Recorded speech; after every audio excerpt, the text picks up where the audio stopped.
আজকের মেনুতে রয়েছে গরম গরম বিউলির ডাল, তার সাথে বানিয়েছি আমি ঝুড়ো ঝুড়ো আলু পোস্ত। আর কালকে চিকেন বেঁচেছিল, রাতে খাইনি, তাই আমার জন্য এক বাটি মা রেখে দিয়েছে। আর তার সাথে আছে এই ভাত, আর রয়েছে এখানে ডিমের অমলেট, আর সবার প্রিয় নিম পাতা।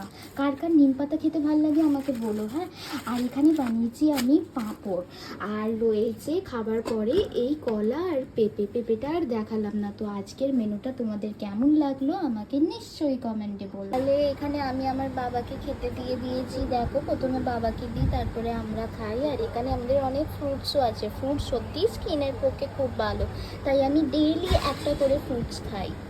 তোমরা বলবে তোমাদের বেলের শরবত কীরকম লাগে, কারণ এই শিবরাত্রি গেল, আর শিবরাত্রিতে বেলের শরবত খাবো না সেটা হতেই পারে না, তাই তো। তাই আমরা বেলের শরবত এখন খেয়ে নিচ্ছি। আর তাহলে ভিডিওটা ভালো লাগলে নিশ্চয়ই আমার চ্যানেলটাকে সাবস্ক্রাইব করে দিও। দেখা হচ্ছে নেক্সট ভিডিওতে, ততক্ষণ বাই বাই।